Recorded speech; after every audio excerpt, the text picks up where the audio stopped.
L'enregistrement a démarré. Voilà. Très bien. Bonsoir à tous. Bonsoir Laurence. Je suis ravie de vous Bonsoir. accueillir pour Mmh. ce nouveau webinaire de l'Instant Parent organisé par le réseau Canopé de Corse. Ce soir, nous avons le plaisir d'accueillir Laurence Dudek, donc psychopédagogue, auteure de nombreux ouvrages sur la pédagogie, animatrice d'ateliers d'éducation populaire et créatrice de la méthode l'éducation efficace.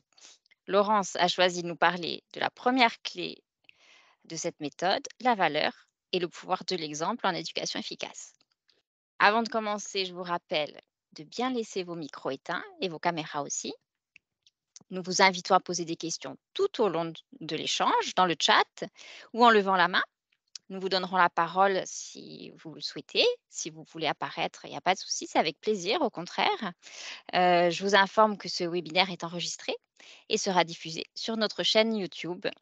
Laurence, merci beaucoup d'avoir répondu favorablement à notre invitation. Je vous laisse la parole. Ben, merci à vous de m'avoir invitée. Je suis ravie, de faire cette petite, réunion. Alors, je vais me présenter parce que je ne sais pas, si alors, de toute façon, j'imagine que au moment de la rediffusion, toutes les personnes ne me connaissent pas forcément. Donc, je m'appelle Laurence Dudek, je suis effectivement psychopédagogue.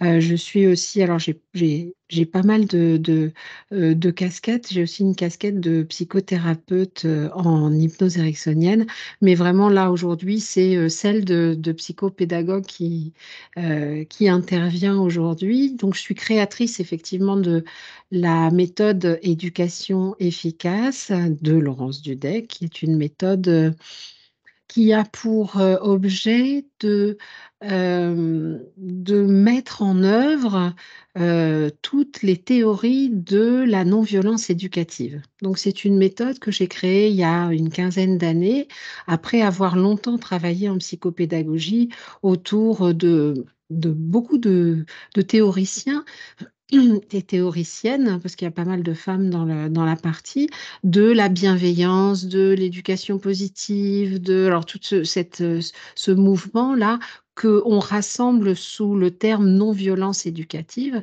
qui va, on va dire, en contrebalancer ou même en opposition. Alors, il ne s'agit pas forcément d'être en opposition, mais en tout cas, c'est un petit peu le cas des méthodes dites coercitives, c'est-à-dire qui emploient la force, donc on va dire en gros la punition et la récompense, hein. C'est un petit peu et la non-violence éducative est opposée à cet emploi de la force en éducation. Et donc il y a beaucoup, beaucoup de théories de la bienveillance éducative et il y avait très, très peu, il n'y en avait pas même, de méthodes.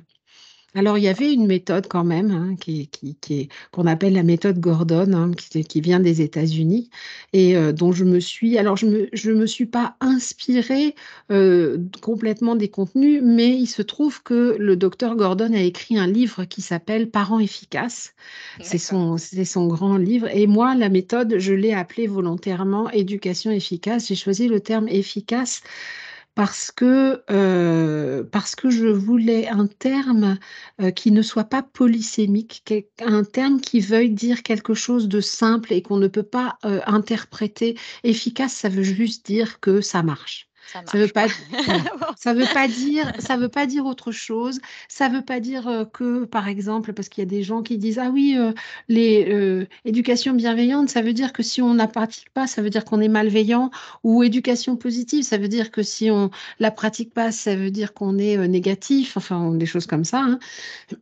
Donc efficace, si on n'est pas efficace, effectivement, on est inefficace. Mais c'est pas un jugement de On n'est pas valeur. forcément maltraitant, d'accord. Et c'est pas un jugement de valeur, c'est juste Oui, un constat, c'est-à-dire ceux qui fonctionnent. Et alors, il y a une deuxième chose en éducation efficace, c'est que euh, le postulat de base, c'est que il y a une corrélation entre la non-violence éducative et l'efficacité de ce qu'on propose. Et c'est ça, toute la méthode est basée sur ça, sur le fait de dire la bienveillance, ce n'est pas un but en soi, c'est un moyen. C'est le moyen d'être efficace et d'obtenir une meilleure transmission. C'est-à-dire, par exemple, il n'est pas question de renoncer à transmettre. On va prendre alors, dans des transmissions familiales, hein, on veut apprendre à ses enfants à se servir alors correctement de couverts pour manger à table, de se servir d'une serviette. Alors, je prends ces exemples-là, mais de mettre des chaussons ou d'enlever les chaussures quand on arrive, etc. Il n'est pas question de renoncer à ça, évidemment, il est question de renoncer à obliger les enfants pour le faire parce que obliger les enfants à le faire, ça n'est pas efficace pour obtenir un apprentissage correct et fiable. D'ailleurs, on le voit beaucoup aussi en psychopédagogie originelle, c'est-à-dire dans le domaine de la scolarité. Tout ce qui est coercitif est assez catastrophique hein, sur le plan des résultats, en fait. Hein. Alors, bon, d'abord parce que le, la méthode qui consiste à punir pour obtenir quelque chose qu'un enfant n'a pas réussi à faire ou n'a pas voulu faire fonctionne, c'est vrai, à court terme, hein, on obtient des résultats quand on punit les enfants et qu'on les récompense. D'ailleurs, c'est le système de notation. On obtient des résultats à court terme, mais on n'obtient pas un apprentissage qui va emmener les enfants vers l'autonomie. C'est-à-dire, on ne va pas jusqu'au bout de l'apprentissage. On leur apprend à court terme à réaliser des choses, alors par peur. Marshall Rosenberg disait pour des mauvaises raisons. C'est-à-dire, la question hein, de Marshall Rosenberg, c'est toujours, c'est une excellente question, c'est pour quelles raisons vos enfants font-ils ce que vous voulez qu'ils fassent? Et c'est ça la question centrale. C'est-à-dire, donc, s'ils le Oui. font par peur d'être punis, ou parce que la récompense, ils vont être récompensés par quelque chose qui est nécessaire pour eux, etc., ou toutes ces choses-là, ce sont des mauvaises raisons. Et ça coûte trop cher. Ça coûte trop cher, et là c'est Rogers qui dit ça coûte trop cher en termes de relations, parce que ce qui va partir à la poubelle en premier, c'est la confiance. C'est la relation, c'est la confiance, et donc c'est le lien d'attachement qui va devenir insécure, et on sait que le lien d'attachement est fondamental en termes d'apprentissage. C'est comme ça que nous, les mammifères, les primates, nous sommes, nous devenons des apprenants efficaces. C'est grâce au lien d'attachement que nous tissons progressivement. Alors d'abord avec une figure d'attachement principale qui est bien souvent, le plus souvent, la mère, et puis ensuite des figures d'attachement secondaires dont, par exemple, les enseignants font partie. Hein. D'ailleurs, on Bien voit sûr, très bien oui. et oui, on voit très bien d'ailleurs, c'est très simple, hein, on voit très bien les enseignants qui sont populaires et efficaces avec des élèves qui fonctionnent, etc., sont les enseignants qui ont une relation de respect mutuel, etc., et qui savent se mettre à la portée des élèves, être disponibles et avec lesquels il y a un attachement qu'on appelle sécure, hein, donc c'est-à-dire pas un attachement imprévisible où on ne sait pas quand ça va tomber. On peut attraper un zéro comme on peut attraper une heure de colle, comme on peut attraper une punition chez des parents ou même parfois une claque. Hein. Donc ça, c'est un attachement qui n'est pas propice à faire des apprentissages. Voilà, donc qu'est-ce qu'on a comme autre possibilité efficace pour faire des apprentissages, eh ben, c'est le thème d'aujourd'hui, hein, puisque c'est la clé numéro un de l'éducation efficace. La clé numéro un, elle dit tout ce que nous faisons, nous avons appris à le faire, et les leviers, le principal levier d'apprentissage, c'est l'exemple. Il y en a deux, l'exemple et l'expérience. Hein. À l'intérieur de l'expérience, il y a la répétition, etc. Mais là, on va prendre juste l'exemple, le fait de l'apprentissage par l'exemple. Alors moi, j'ai une Voilà, voilà. question par rapport à ça, parce Oui, que bien sûr, nous parents, on représente cet exemple, enfin, à travers tout ce que l'on fait.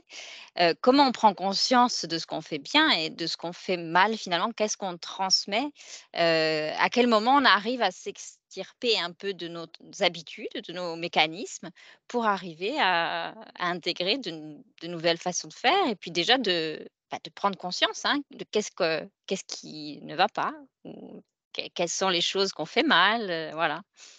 Alors justement, c'est intéressant, vraiment, c'est une question tout à fait intéressante sur le plan de l'axe c'est-à-dire comment est-ce qu'on se rend compte si on donne le bon exemple, c'est quand on a en face de soi un enfant qui fonctionne comme on voudrait qu'il fonctionne. C'est vraiment, c'est le miroir, c'est l'enfant, hein. C'est-à-dire que quand on a un enfant qui adopte un comportement inadapté, par exemple, la première question, c'est vraiment la question, la clé numéro un, c'est mais où est-ce qu'il a appris à faire ça? Comment il a appris à faire ça? Ça n'existe pas des comportements spontanés. Alors, il y a quelques réflexes, hein, chez les tout petits, il y a des comportements réflexes. Par exemple, je dis aux parents, parce qu'il faut faire la distinction entre, par exemple, les enfants qui ont des comportements violents, qualifiés de violents, par exemple, qui frappent, qui rient, qui mordent, qui griffent, etc., hein, ou ces choses-là. La plupart du temps, ce sont des réactions réflexes par rapport à l'interprétation de leur cerveau. Le cerveau interprète qu'ils sont en danger parce qu'il y a une situation de prédation. Là C'est là, on quelque parle chose. d'enfants très jeunes ou Oui, d'un oui, de tout d'accord, petit. de tout Oui, de tout petit. petit, hein, de tout petit jusque alors, enfin de tout petit, ça va jusque 4 ans, hein, parce que l'intégration, neurocognitive du contrôle et cetera, puis ça dépend aussi comment on les traite, hein. C'est-à-dire les tout petits, quand on les empêche, on les entrave physiquement, par exemple, on les empêche d'aller quelque part où leurs besoins d'exploration les poussent, hein, bon, clairement, on les prend, eh bien, ils ont ces réactions-là. Ils crient. Alors d'abord, ils essayent de s'enfuir, c'est la première réaction, le premier réflexe. Ils s'enfuient. Si on les empêche de s'enfuir, ils crient. Si ça suffit pas, ils griffent, ils mordent, ils tapent, ils donnent des coups de pied, ils se débattent, etc. Et puis en dernier lieu, si vraiment on est très très coercitif et que ça va très très loin, ils s'évanouissent. Voilà, Oh c'est d'accord. vraiment. Oh. Oui, oui, OK. oui, oui, c'est une chaîne de réflexes, ouais, de réactions réflexes. Donc, ça ne signifie pas, les enfants qui ont ces réactions-là, ça ne signifie pas forcément qu'on les a tapés, griffés, mordus, etc. Il faut pas surinterpréter. En revanche, ça signifie qu'on a soi-même un comportement qui est inadapté, hein. On n'amène pas un enfant à avoir une réaction aussi violente juste pour lui imposer quelque chose. C'est-à-dire qu'à ce D'accord, moment-là, il faut quand même se rendre compte, quand on est adulte, que le cerveau du tout petit est en train d'interpréter la relation comme une relation de prédation. C'est-à-dire à ce moment-là, quand un enfant fait ça, ça veut dire que l'adulte se comporte comme un prédateur. Et d'accord. le cerveau animal de l'enfant interprète que il est en danger de se faire croquer par un prédateur. Et donc ça, c'est pas OK non plus. Bon, c'est un autre volet. Bref, non, mais moi, je peux pas, je peux dérouler comme ça. On va revenir sur la question comment on se rend compte qu'on fait bien ou mal. Alors moi, je dis efficace ou inefficace pour éviter justement le jugement de valeur. Eh bien, quand nos enfants font comme on voudrait qu'ils fassent, c'est qu'on a montré le bon exemple. Alors, et c'est qu'on a donné les bonnes informations. La première information étant l'exemple, hein. Euh, alors, on peut montrer l'exemple, on peut aussi indiquer, hein, comment faire, le quoi faire et le comment faire, hein. C'est vraiment le plus important, hein. Très souvent, il y a une erreur qui est induite, qui a été beaucoup induite d'ailleurs par la vague positive de l'éducation quand elle a commencé avec, la mouvance Le bébé est une personne, etc. Et puis toute une partie de la psychologie clinique emmenée par Françoise Dolto, qui a été de surinvestir l'explication verbale chez les tout D'accord. petits. Et bon, maintenant on voit bien, on sait que ça n'est pas efficace parce que même si, alors on dit les enfants comprennent tout, alors ils ne comprennent pas tout, ils comprennent toujours quelque chose. Déjà les adultes entre eux, ils comprennent pas ce qu'ils disent les uns les autres, donc c'est les enfants non plus, hein, évidemment. Mais je veux dire, ils comprennent toujours quelque chose, mais ça ne signifie pas que ça leur donne les bonnes informations. hein. Dire, par exemple, à un enfant de 3 ans et demi ou 4 ans, lui dire ne mange pas ce bonbon parce que ça fait mal au ventre ou parce que ça fait mal aux dents, ça n'a aucun sens.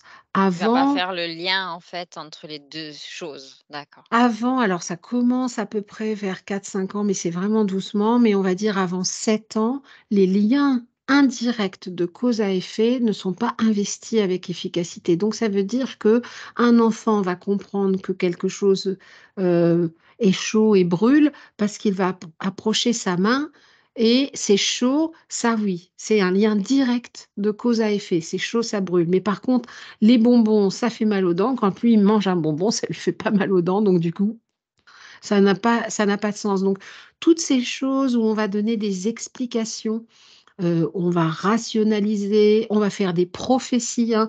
Ne fais pas ça parce que alors, fais attention, tu vas tomber. Enfin, toutes ces choses ne sont pas efficaces, sont pas des bonnes informations. Donc, on revient sur la bonne information. Alors, ça ne veut pas dire évidemment qu'on doive laisser les enfants se mettre en danger sans intervenir, mais ça veut dire que s'ils sont vraiment en danger, on les attrape, on les extrait, hein. Je dis souvent, De c'est façon un simple, finalement, mais oui, voilà, il y a je pas tout à rationaliser. mais oui, je donne un D'accord. exemple qui est un exemple assez, comment qui est une jauge qui permet aux parents de se rendre compte si, c'est absolument urgent, nécessaire et ou si c'est juste par principe ou parce qu'on a décidé de faire comme ça.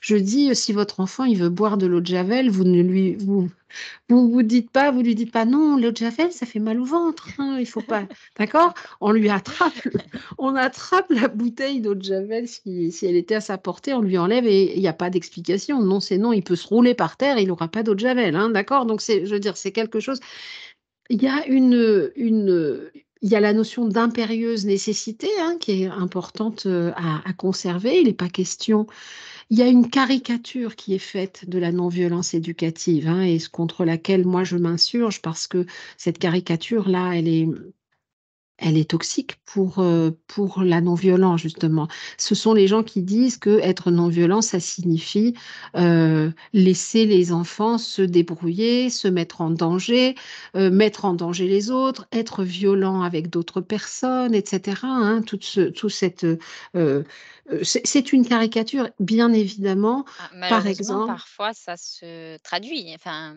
c'est une caricature, mais qui mais existe, qui n'est pas liée à parfois. la Voilà, non-violence, d'accord. parce C'est qu'en une mauvaise réalité, compréhension, en fait, mais de oui.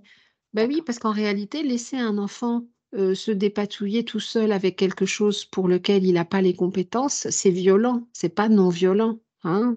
Donc, la non-violence éducative, ça n'est pas la non-intervention euh, éducative, hein. C'est pas l'absence d'éducation, hein. C'est vraiment quelque chose de bon. Alors, euh, on ne justifie aucune violence par l'éducation parce que, alors, on passe directement de la clé 1 à la clé 7, c'est la clé numéro 7 de l'éducation efficace. Aucune violence n'est éducative, absolument aucune. C'est-à-dire que il n'y a rien qui soit appris correctement de force et avec violence, absolument rien. Et même quand c'est des violences un peu insidieuses, comme par exemple des reproches, euh, des, euh, des paroles qui visent à induire des émotions négatives, douloureuses. Alors, le terme émotion négative est un peu inadapté puisque aucune émotion n'est véritablement négative. Elles sont toutes utiles, mais on va dire douloureuses, hein, des émotions douloureuses et difficiles pour les enfants, comme la peur, hein, vraiment, c'est essentiellement la peur quand on fait. On les menace, on leur fait peur, hein, donc on induit ça. Euh, la honte, hein, on les culpabilise, on leur fait honte, ou on se moque d'eux, par exemple, hein, ou le rejet. Hein, c'est les trois, on les met à distance, hein. D'accord. C'est les trois émotions qui sont utilisées couramment dans une forme d'éducation classique, hein, dite coercitive, qui sont absolument inefficaces en termes d'apprentissage pour une raison assez simple, c'est que les émotions sont des encombrants cognitifs. Tout le monde le sait, c'est-à-dire tout le monde l'a vécu. Quand vous êtes dans un état émotionnel fort, quand vous avez à gérer un mouvement interne, hein, une émotion, c'est un mouvement interne, votre cerveau, il y est entièrement consacré au point que vous pouvez très bien ne même plus savoir où vous habitez, comment vous vous La appelez, etc. Hein, concentration est hein, impactée, quoi. Oui, complètement. Donc, du coup, c'est d'accord. vraiment pas le moment d'apprendre à faire quelque chose. Hein. Donc, en général, tout ce qui va être appris induit dans le cadre d'une émotion douloureuse va soit complètement passer à l'as, hein, ne va pas être, ou va être, là c'est encore pire, associé par ce qu'on appelle des ancrages sensoriels, c'est-à-dire l'enfant, le cerveau de l'enfant va associer ce moment douloureux avec le sujet qu'on veut lui apprendre. Donc, le cerveau va absolument l'éviter pour... D'accord, carrément. OK. Voilà. Donc, du coup, c'est vraiment, vraiment pas efficace. Hein, voilà. Pour Est-ce le que coup. ça répond à la question de comment on sait qu'on est Oui, efficace? il me semble, voilà. Bon, Bon, donc si on a fait ce constat-là, comment on peut maintenant, passer de la théorie à la pratique? On a identifié des choses, qu'est-ce qu'on met en place pour, prendre de la distance par rapport à ce qu'on a identifié? Et puis, quels sont les outils en fait, qu'on peut, utiliser et quelles sont les solutions? alors, ouais. Alors il y a deux choses avec lesquelles on va jongler pour trouver un équilibre. La première chose, c'est donc ne pas exiger d'un enfant qu'il fasse ce que soi-même on ne fait pas. Hein, donc, quand on veut qu'un enfant fasse quelque chose ou ne fasse pas quelque chose, hein, on lui montre l'exemple et si on ne lui montre pas l'exemple, on n'exige pas de lui parce que c'est une injonction impossible. Hein, on l'empêche, on lui dit, en fait, c'est la fameuse injonction, fais ce que je dis, mais fais pas ce que je fais. Oui, Hein, mais par exemple, les parents vont se coucher, à 23 heures, les enfants, non. Donc là, on n'est pas sur le alors, même par exemple, voilà, donc il y a toujours des moments où, on n'a pas alors, la même situation pour l'enfant. les enfants qui sont fatigués vont se coucher. C'est-à-dire, moi, je ne connais pas d'enfant qui refuse d'aller se coucher alors qu'il est fatigué. C'est une croyance d'adulte de croire que les enfants ne veulent pas aller se coucher et qu'ils voudraient aller se coucher absolument à 23 heures parce que les choses sont plus attractives, etc. La réalité, c'est que si les enfants ne vont pas se coucher, c'est que d'autres besoins n'ont pas été satisfaits et que c'est pas qu'ils ne veulent pas aller se coucher, c'est qu'ils ne peuvent pas aller se coucher. Parce que il y a du bruit, il y a la télé qui marche, il y a personne pour les accompagner, alors que jusque 7, 8 ans, ils ont besoin d'être accompagnés. Alors, pas forcément par un adulte, parce que quand il y a une fratrie, c'est plus facile quand ils sont plusieurs, mais en tout cas, ils ne peuvent pas aller tout seuls. Ce sont des réflexes de petits mammifères qui, pendant des millénaires et des millénaires, ont été des proies. On ne réussit pas à faire dormir les enfants la nuit tout seuls, les faire s'endormir. Leur cerveau les met en hypervigilance. Donc, c'est des choses qu'il faut savoir. Donc, euh, pour en revenir à l'exemple, par contre, les, les, les enfants qui ont un contexte favorable vont se coucher sans rechigner d'aller se coucher. En revanche, il y a par exemple, on va dire, les parents qui veulent absolument que les enfants ne s'intéressent pas aux écrans. Hein, on va parler des écrans, c'est le vaste sujet, et qui, eux, sont toute la journée devant les enfants sur leur téléphone. C'est absolument impossible d'empêcher les enfants de s'intéresser à quelque chose. C'est pareil pour la cigarette, hein. C'est la Tout à même fait. chose, hein. On peut dire la même chose. Si vous fumez devant les enfants, vous avez des petits de 2 ans ou de 3 ans qui Ils attrapent vont un truc mimer, oui. Ah, et qui font ça, hein.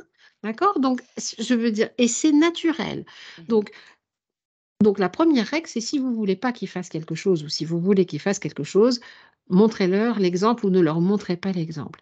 Mais il y a une deuxième règle quand même, c'est assouplissez votre niveau d'exigence vis-à-vis d'eux pour pouvoir vous-même assouplir votre niveau d'exigence de perfection parentale, parce que c'est quelque chose qui est très difficile pour les parents, c'est de se sentir en permanence dans les injonctions, alors que moi j'appelle les injonctions hygiénistes, c'est-à-dire les enfants, il faut qu'ils dorment à 8 heures parce que c'est comme ça, il faut qu'ils dorment de 8 heures à 6 heures, il faut qu'ils se brossent les dents 2 fois par jour, après manger, etc. Alors que les adultes ne le font pas, hein, la plupart du temps. En tout cas, pas toujours. C'est important ce pas toujours, hein. Avoir la capacité d'assouplir et d'accepter l'idée que un jour, une fois, à un moment où il est fatigué, votre enfant ne va pas faire ce que vous voudriez qu'il fasse parce que vous non plus, parfois vous ne le faites pas et parce que vous avez la possibilité de décider et que lui aussi, il a la possibilité d'en décider. Ça, c'est montrer l'exemple. C'est vraiment être dans quelque chose de complètement euh, euh, Dans une forme autonome. d'écoute, en fait, c'est ça? Oui, Par et rapport à qui, son propre, besoin du moment, c'est ça? c'est ça, D'accord. hein, par rapport aux besoins. Et puis, et donc aussi, bon, je reviens sur cette idée de perfection parentale, parce que on sait on observe hein, que la violence dite éducative, les accès de violence interviennent très souvent quand les parents se sentent eux-mêmes soumis à des injonctions de perfection, hein. Alors, c'est très très souvent ne pas être en retard, par exemple, hein. La violence se déclenche, hein, le nombre de parents qui font des crises et qui se mettent à être violents avec leurs petits, voire même avec leurs tout petits, parce que dans la tête, il y a une petite voix qui dit tu vas être en retard, tu vas être en retard, tu vas louper le bus, ou tu vas, etc., hein, et que ça devient tellement important que la relation perd de son importance alors que c'est ce qui prime la relation, hein. On dit aux parents, mais c'est pas si grave d'être en retard, c'est bien plus grave de déclencher une crise et par exemple de frapper son enfant et de rompre le lien de sécurité et de confiance qu'il y a que d'arriver en retard et d'en assumer les conséquences, ce qui signifie aussi prévoir la prochaine fois de faire autrement pour que ça n'arrive plus, hein, parce que quand on est sur une urgence, c'est qu'on n'a pas été suffisamment Efficace. prévenant. On n'a pas été prévenant, hein, et les expériences servent à apprendre. Quand on n'a pas été prévenant et que on a été, du coup, on a été en retard, par exemple, et bien la fois suivante, fort de l'adage d'Einstein qui dit les mêmes causes produisent toujours les mêmes effets, on va changer le contexte, on va changer. Alors, on va se lever un peu plus tôt, on va peut-être préparer le repas différemment, etc. Mais en tout cas, on va faire en sorte que le contexte soit favorable, sachant que les enfants, eux, font toujours du mieux qu'ils peuvent en fonction donc des informations dont ils disposent, donc de l'exemple, et du contexte dans lequel ils utilisent ces informations. Donc, ce contexte ne dépend pas d'eux, hein. Le contexte dépend des adultes. C'est les adultes qui Bien sûr. organisent le contexte, hein. Donc Voilà. finalement, ce que vous dites, c'est quand les enfants sont difficiles, c'est que le contexte n'est pas adapté. Hostile, oui, que le contexte est hostile. Oui, D'accord. oui. Bon, en plus, bon, difficile, c'est un jugement, c'est une interprétation. Moi, je préfère plutôt aller sur l'observation des faits. C'est-à-dire, un enfant difficile dans l'absolu, c'est en réalité un enfant qui vit plein de situations, d'échecs, de difficultés, de contextes défavorables, d'informations manquantes, etc. Ça ne fait pas de lui un enfant difficile au sens de l'identité. D'accord. Difficile, ça n'est pas qui il est, c'est ce qu'il vit, c'est comment il fait. Hein, voilà. Pareil pour tous les stigmates, hein, la lenteur, hein, il est lent, il est distrait, il est timide, etc. Tout ça, ça n'est pas qui on est, c'est comment on fait. Et c'est intéressant parce que qui on est, c'est très difficile à changer. Alors que comment on fait, c'est un apprentissage, clé numéro un. Tout ce qu'on fait, on a appris à le faire. Hein. Est-ce qu'il y a des gens qui veulent intervenir? Peut-être, je ne sais pas, alors je ne sais pas combien il y a de personnes. Moi, je vous vois, vous, Sarah, et je Oui, me vois alors moi. on peut demander, est-ce que vous aimeriez, Est-ce intervenir, poser quelques questions, à ce moment du webinaire? Oui, poser des questions. Par exemple, si vous avez une question concrète, pratique, sur une situation réelle, par exemple, hein, c'est le bon moment. Moi, j'adore les situations réelles, concrètes et pratiques. Voilà. Bon, vous pouvez y réfléchir pendant qu'on continue, hein, sinon Sarah, si je crois que vous avez des questions à me poser.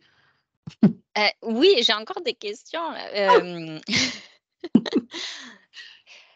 Après, enfin, moi, ma question, c'est aussi, donc, si nous, on arrive à mettre tout ça en place, qu'on arrive à créer une forme d'équilibre, comment ça va, se rencontrer avec, ben, les autres personnes, finalement, de la famille, de l'école, toutes ces autres, Et adultes qui oui, sont autour de l'enfant, qui sont aussi, un exemple pour eux, selon exactement. l'attachement qu'ils ont, donc comment ça se rencontre et comment on trouve un équilibre quand, finalement les exemples sont pas toujours ceux qu'on aimerait?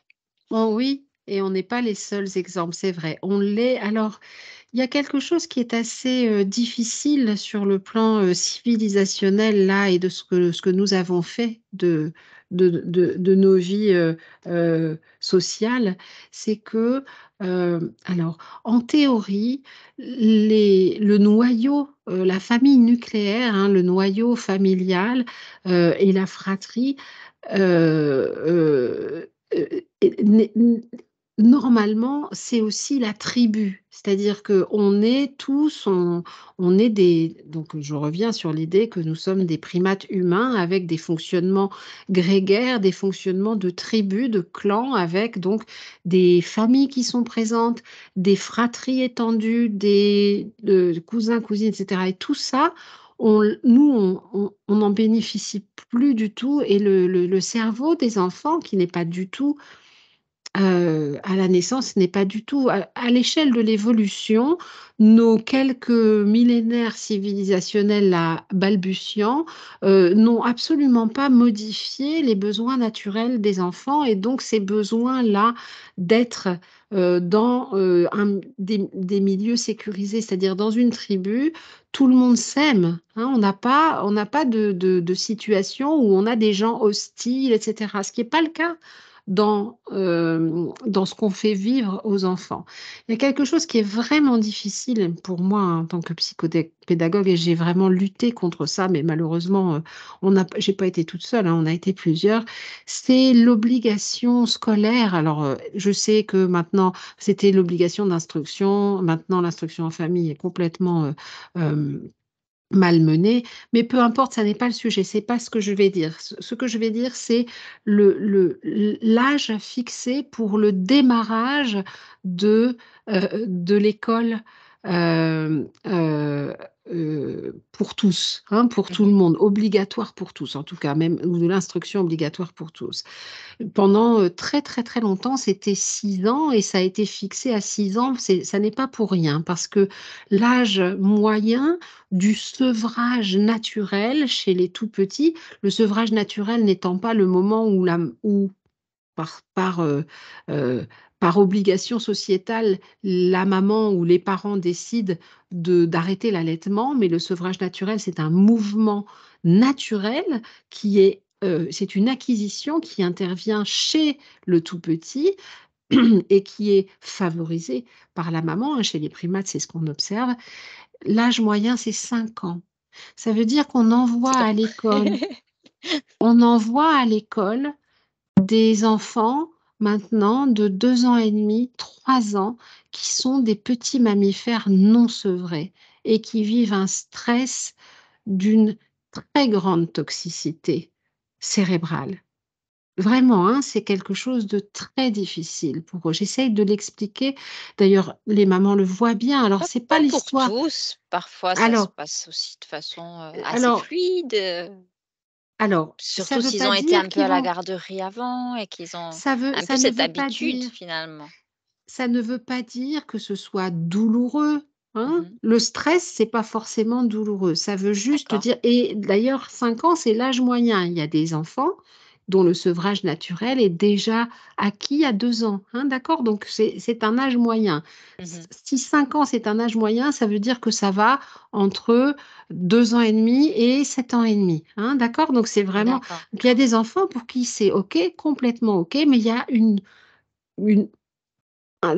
une moyenne qui fait que, on va dire, pour la majorité des enfants, c'est pas OK, en fait. Et donc, du coup, d'accord, ça pose un gros problème parce que de ce stress-là va naître des automatismes de fonctionnement qui sont qui sont contre nature et qui vont faire que les enfants sont en lutte, les parents sont en lutte et c'est très difficile. Ça rend la vie familiale très difficile pour beaucoup de parents, beaucoup, beaucoup de parents.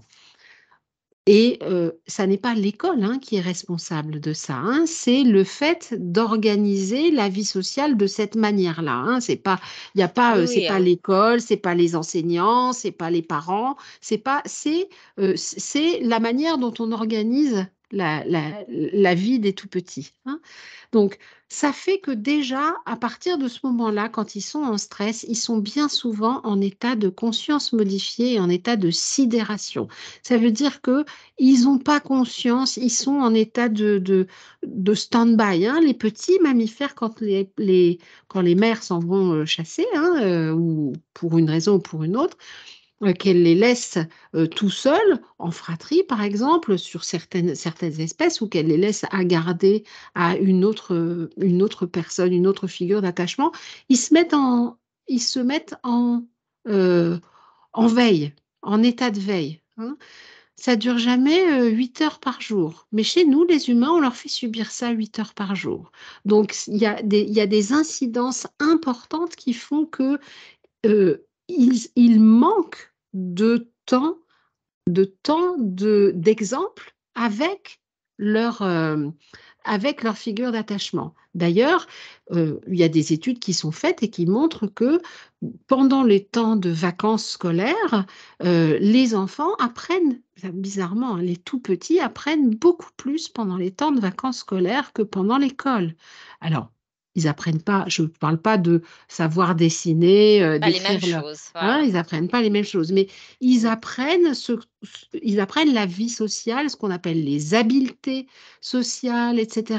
Et ils sont sous l'exemple de leurs parents, alors si c'est un bon exemple, beaucoup plus favorablement que pendant les temps Réceptif scolaires. finalement et puis le Voilà. parent a peut-être plus la disponibilité que pour un grand groupe, Voilà, d'enfants, pour donc une maîtresse, oui. c'est une partie de la réponse à votre question. L'autre Oui, partie, vous avez dit, quand l'entourage n'est pas OK, n'est pas pareil, on ne parle pas forcément de l'école, mais par exemple, les les grands-parents, les grands-parents, voilà, cousins, etc., ce qui est souvent le cas, surtout quand on pratique une éducation un petit peu euh, hors norme, puisque l'éducation non violente, on estime à peu près c'est 20% des parents qui conscientisent une éducation non violente, hein. Et il y a le reste de la population, si on fait des études, euh, il y a 60% de la population qui revendique le droit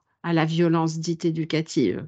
Et puis, il y a un petit flottement entre les deux de gens qui savent pas trop se positionner, mais qui en tout cas ne revendiquent pas et ne pratiquent pas non plus toujours et qui savent pas trop bien se positionner. Mais les gens qui se positionnent clairement dans le champ de la non-violence éducative, c'est 20% de la c'est déjà pas population. mal. Donc, ce qui est très bien, moi je trouve ça Parce que super, mais déjà, sauf il que faut avoir, s'être posé vraiment la question, avoir conscientisé, avoir pris des décisions, avoir fait des choix assez clairs. Donc finalement, c'est pas tout le monde. Il y a beaucoup de gens qui font les choses, naturellement sans forcément, intellectualiser ce qu'ils font.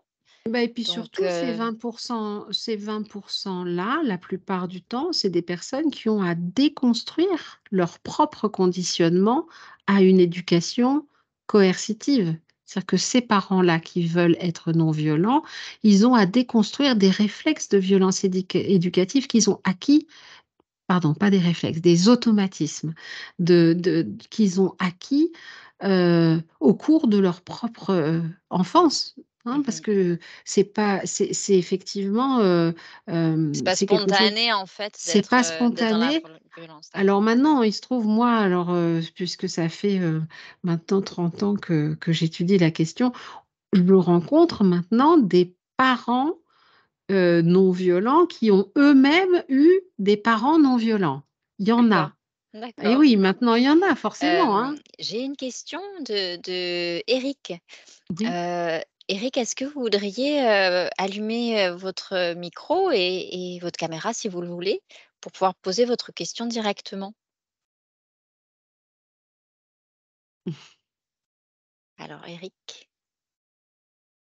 Non, peut-être pas? Ah, ça y est. Oui. Bonjour, Bonsoir. Bonjour, je sais pas si bonsoir. la caméra marche. Bon, du coup, ma compagne veut pas spécialement, apparaître à l'écran ou Non, Pas de il y a souci, pas de pas de souci. souci, pas de souci. Juste votre voix, ça va suffire. heu, du coup ah oui, la caméra ça a pas marché? Donc bah, ça va comme ça?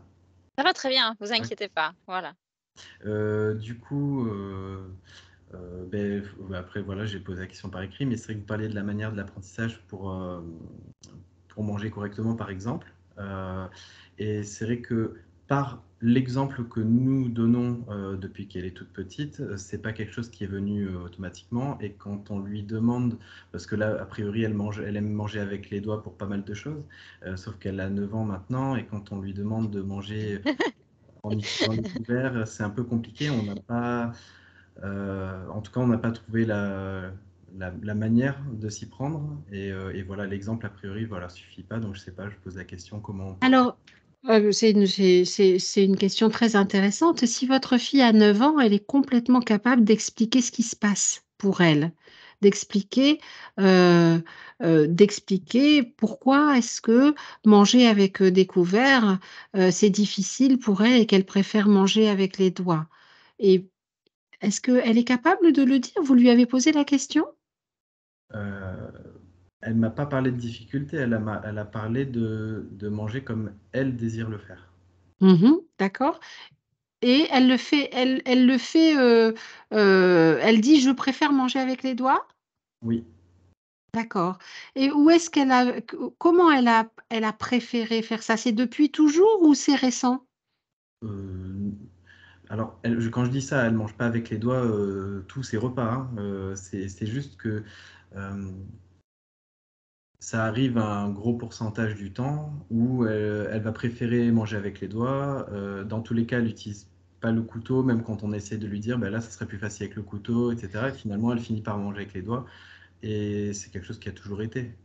D'accord.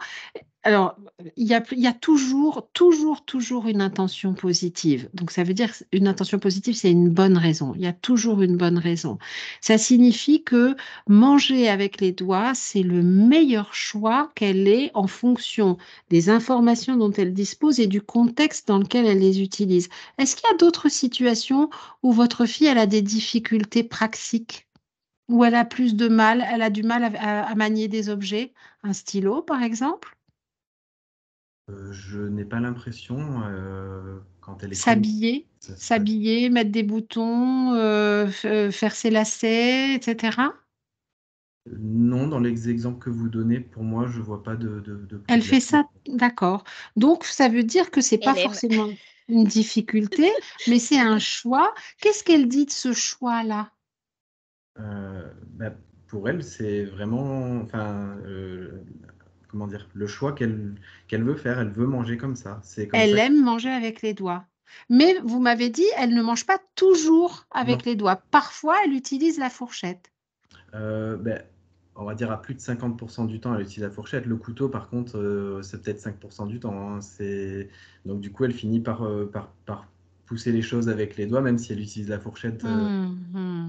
Ça veut dire que même si elle dit c'est ce qu'elle aime, ça veut dire il y a une bonne raison. Vous voyez, elle utilise la fourchette, elle fait du mieux qu'elle peut. Elle utilise la fourchette et le couteau, il y a un problème. Alors peut-être qu'il y a un problème d'utilisation de l'ustensile, hein. Peut-être que c'est beaucoup plus facile pour elle de manger avec les doigts.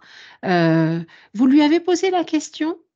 Est-ce que vous avez déjà, par exemple, vous lui avez déjà proposé de l'aider à couper, par exemple, avec un couteau, de l'aider à lui montrer, de lui prendre la main, etc. Vous l'avez déjà fait, ça?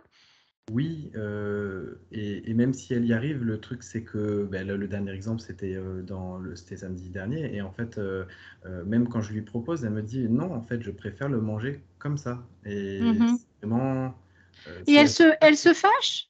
Elle se fâche quand elle dit ça?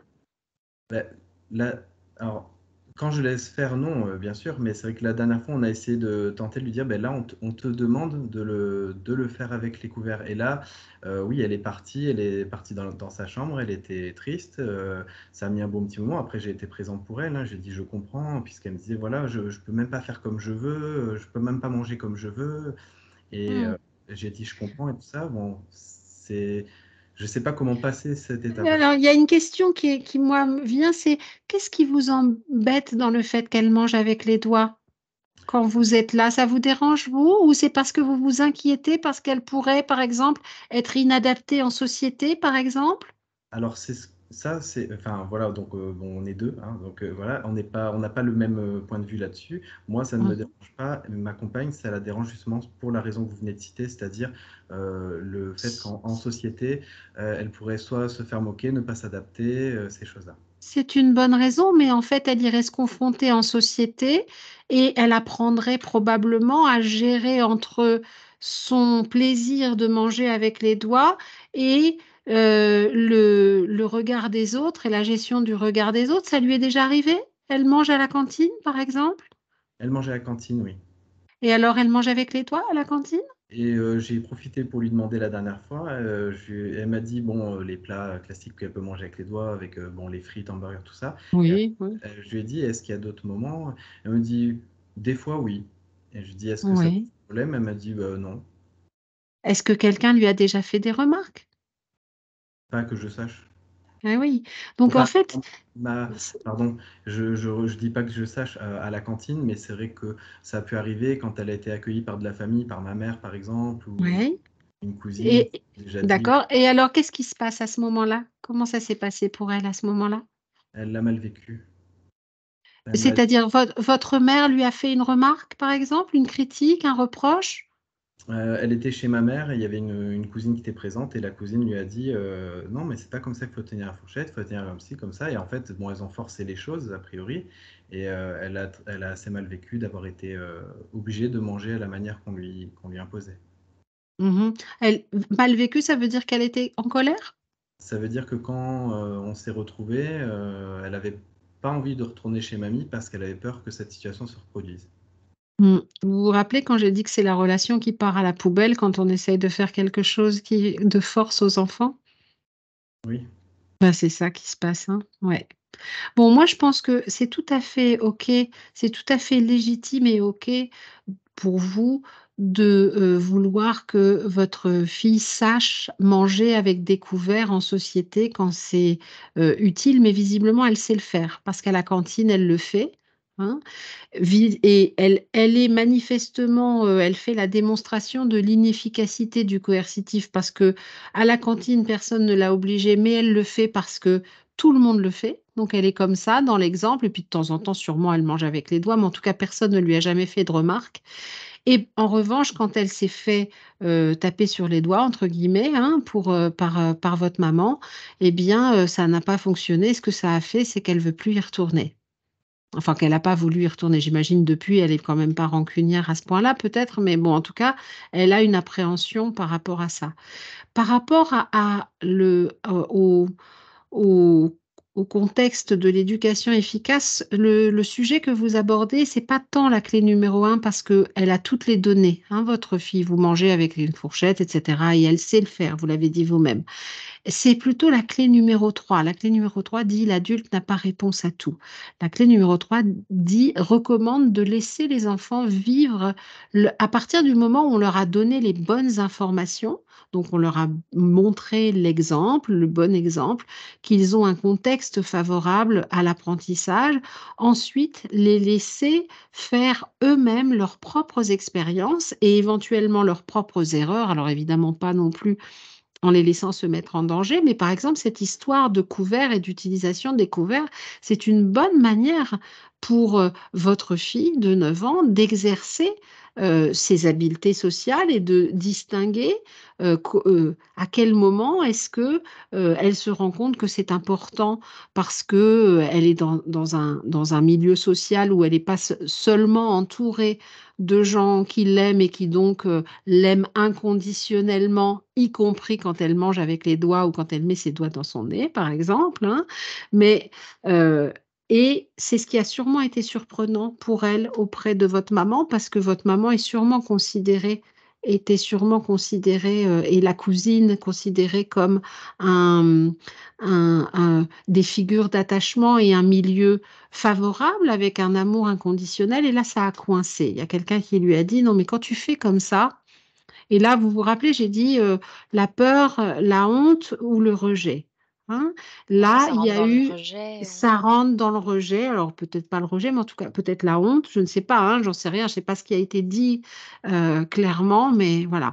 Mais en ce qui concerne l'apprentissage de découvert, etc., moi, je vous conseille surtout vraiment, et aussi à votre coparente qui est à côté de vous, de faire confiance, de lui faire confiance et de vous dire, c'est OK, avec nous, tu peux manger avec les doigts, ça ne me dérange pas, puisque ce qui vous dérange n'est pas qu'elle mange avec les doigts, mais que vous avez peur qu'elle ne sache pas distinguer le moment où c'est OK ou c'est pas OK. Et c'est très probablement ça qui a fait qu'elle est partie dans sa chambre, parce qu'elle a dû se dire, mais ils me font pas confiance et je suis traitée comme une petite fille qui ne sait pas faire, qui n'a pas le droit de faire ce qu'elle a envie de faire au moment où elle a envie de le faire, alors que ce moment-là, il est OK pour tout le monde. Il n'y a personne que ça dérange, je le mange avec les doigts, ça ne dérange, ça n'est pas inapproprié dans ce moment-là. Ça le serait peut-être dans un autre moment, mais clé numéro 3, elle pourra s'en rendre compte elle-même.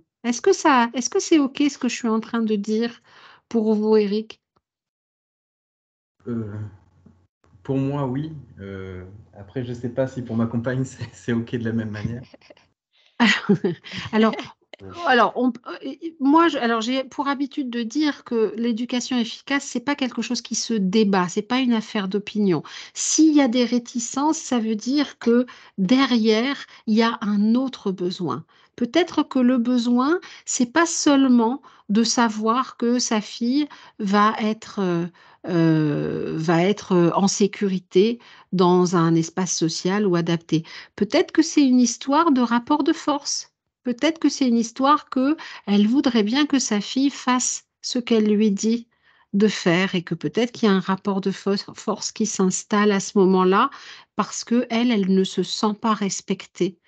Parce que quand elle dit quelque chose, sa fille n'obéit pas et donc elle ne se sent pas respectée. Et ça, c'est quelque chose auquel il faut renoncer parce que obéir, c'est pas un besoin chez les enfants. Et donc, du coup, ça rentre dans l'histoire des obligations sociales, etc., et des transmissions.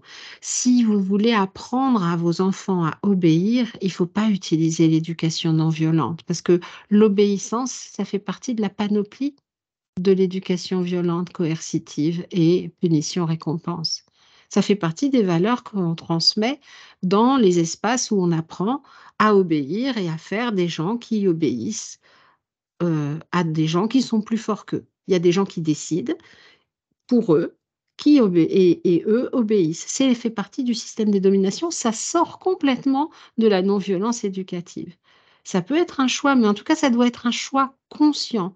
Si vous voulez apprendre à votre fille à obéir, alors c'est un conditionnement violent, mais ça met la relation à la poubelle. C'est ça le problème, hein. Et on peut continuer à explorer ça sans prendre une décision définitive. C'est pas soit l'un soit l'autre, chacun chemine. Hein, chacun est sur son chemin, chaque parent est sur le chemin de ce qu'il veut comme relation avec son enfant et de comment il va l'organiser pour obtenir le meilleur. La difficulté après, ça reste si on n'a pas chacun exactement le même cheminement en même temps, comment on fait sur le moment en première étape? C'est sûr, ouais. Alors c'est tout alors je vais en profiter juste pour dire, bon, aux personnes, qui sont là, mais je pense qu'il y a beaucoup de personnes qui le savent parce que j'ai fait une annonce, sur le groupe. Il y a un groupe, sur Facebook, que j'anime et sur lequel on creuse comme ça avec les parents les oui, c'est vrai, c'est une difficulté, On Eric, le quand on n'est pas mettra alors en lien, à la oui, fin oui, du oui. que vous puissiez, En tout cas, je vous remercie de la confiance que vous me faites et votre compagne y compris, même si elle s'est pas exposée directement, elle s'est quand même laissée exposer, hein, puisque c'est elle qui est et oui, c'est difficile si vous n'êtes pas d'accord et c'est difficile s'il y a un rapport de force sur qui a tort, qui a raison. Parce que du coup, bah, là, on est sur du rapport de force. Il faut entrer dans la communication non violente, donc c'est cette histoire de besoin, à quel besoin ça répond, et cetera. D'accord. Chacun, chacun chemine de cette manière-là alors et on on espère arrive bientôt, à la fin du webinaire. Alors déjà, mon oui, Dieu. déjà et je voulais vous poser une dernière question parce que dans Oui, la première clé, vous parlez de la notion d'accueil de l'erreur et comme ça rejoint un petit peu, ce dont on parle, est-ce que vous pouvez nous parler un tout petit peu de cette notion oui. et de comment, voilà, comment ça se passe et Alors, l'accueil de l'erreur, c'est quelque chose qui est vraiment très important, dans la clé numéro un, donc la clé des apprentissages.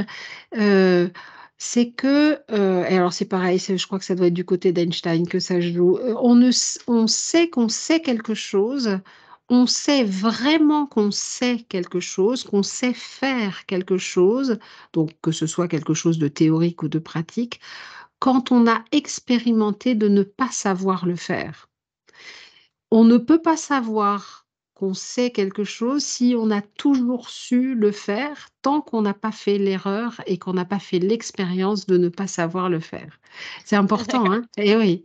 Eh ben oui, parce que sinon, ça peut être complètement fortuit, hein, c'est quelque chose qu'on fait et donc ça signifie que quand un enfant se trompe ou ne fait pas ce que vous voudriez qu'il fasse, il est en train d'apprendre.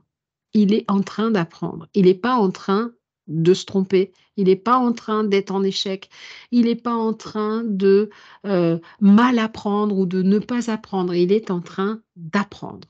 Donc et c'est à ce moment-là, c'est quand les enfants se trompent et font des erreurs qu'ils ont le plus besoin de confiance, d'être encouragés, pas encouragés genre: «Allez, vas-y, tu vas y aller», pas Non, mais d'être encouragés par de la confiance, c'est-à-dire: de «C'est laisser faire bien». en C'est fait, à de ce pas moment-là de qu'on pas leur dit: «C'est juger. bien».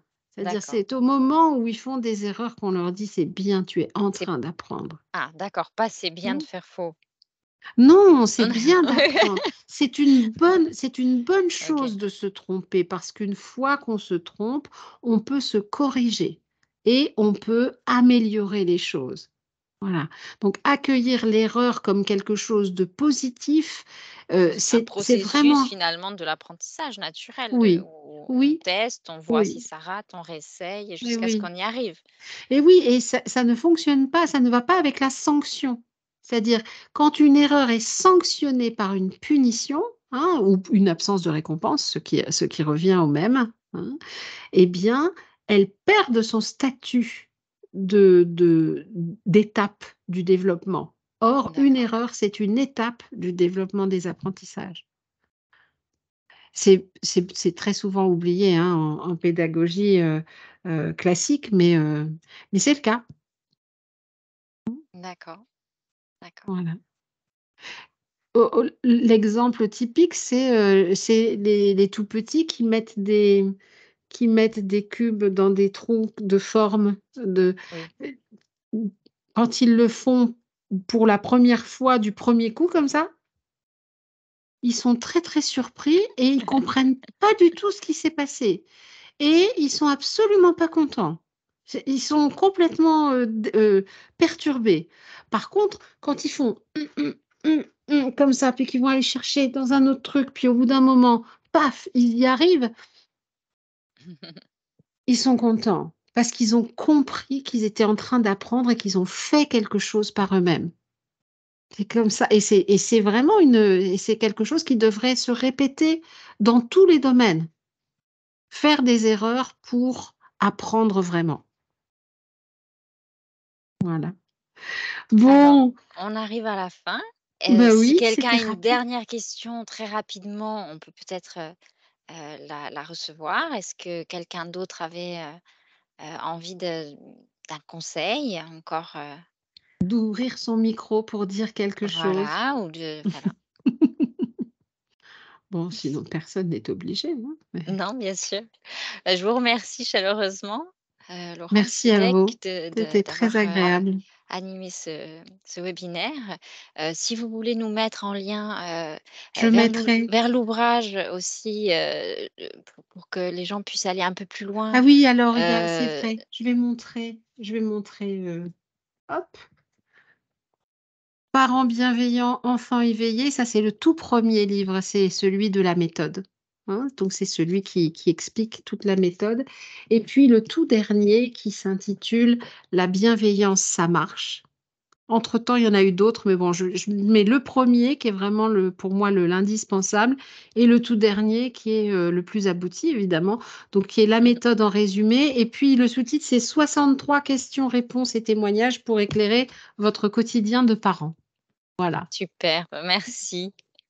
Merci à vous. Et puis je mettrai le lien, je mettrai le lien du groupe où je vous le donnerai pour que vous le mettiez. Je ne sais pas Avec comment ça plaisir, se oui. passe. Si Hein. vous voulez le taper maintenant dans la conversation, les gens peuvent comme ça le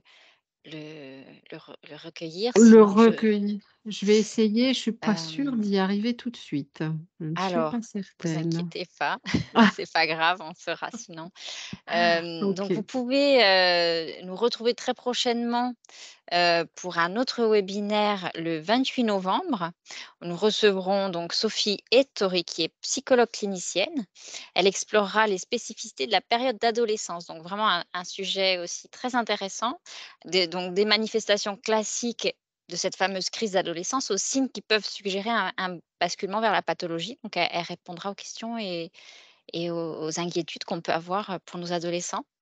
Je remercie également, nos partenaires, la CAF de Corse, le journal Femina Corse Matin, et merci aussi à Mélissa Bianconi, donc notre collègue de Canopé, qui a assuré l'accompagnement technique et qui s'occupera de la rediffusion de ce webinaire que vous pourrez retrouver donc très prochainement sur notre chaîne YouTube Canopé de Corse. Donc merci encore, Laurence Merci. Dudek, de nous avoir Merci à honoré de votre vous, ça présence va. et d'avoir eu cet échange avec nous. Donc Merci. Merci, au bonne revoir. soirée à Merci à tous. tous. Au Au revoir. revoir.